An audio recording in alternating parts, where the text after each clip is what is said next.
Good morning, everybody. Daylight savings time. So, anyways, so here's the spreadsheet. As usual, I did a couple of new things here. One, I gave a whole lot of people access so they can start entering their own opening hand data. So, I'm getting a lot of data quicker now. The old matchup win percentage tab, I used to have to manually enter these games lost and matches lost and all that stuff, and now I figured out a way so it automatically takes the data from opening hand data and calculates it. And let's see, what else? Oh, I get a lot of questions about sideboarding, so I made this sideboard tool sheet. Just click on the link, it'll bring you to the sideboard tool sheet tab. You enter in, I put notes up here, so you just hover the mouse over and it'll tell you how to do it. But you pick a deck on MTG Goldfish, make a copy of this, make your own copy so that you're not editing this, because this way everybody can make their own copy as needed. So this is the master copy. You pick a deck on MTG Goldfish, enter in the card names, so like here, and so on. Then you enter in the number of copies average from MTG Goldfish and what percentage of decks of that archetype. And then for here, if it's a 1-for-1 trade, like for example, if you put Death Shadow in the A2 cell, Inquisition of Kozilek can do a 1-for-1 trade with Death Shadow, so 1-for-1, you'd put a 1 in D2.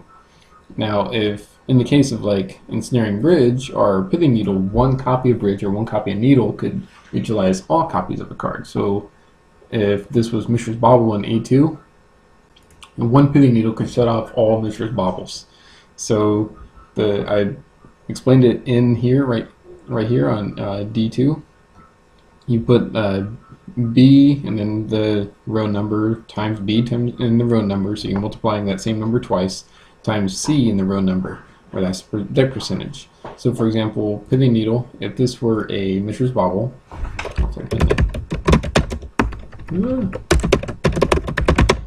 right, then I don't know, let's say there's 4 and 100% of decks, right?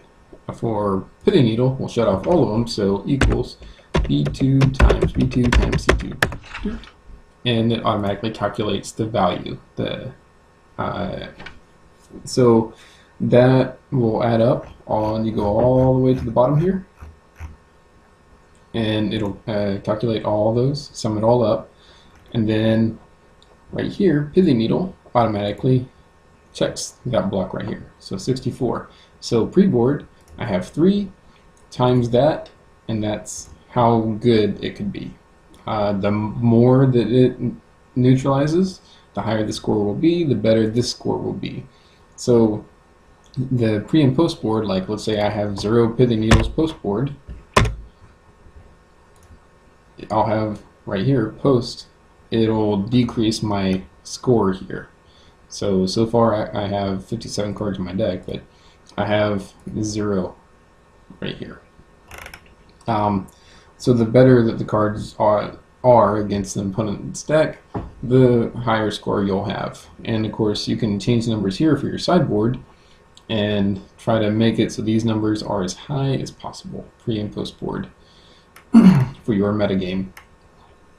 And of course you can just add rows and subtract rows. You just have to do the work and make sure that these cells right here in the F column of the main deck and sideboard point to the right cells, you know, like whatever 155, like K155 for Pithing Needle and stuff.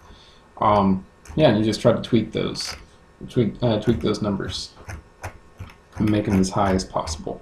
It's not perfect, but you know, it works. Good. Delete this real quick. There we go. Alright, so there's a sideboard tool sheet. It's, like I said, it's not perfect, but maybe it'll help out some people, you know? And I'm still working on this over here, the relevant cards.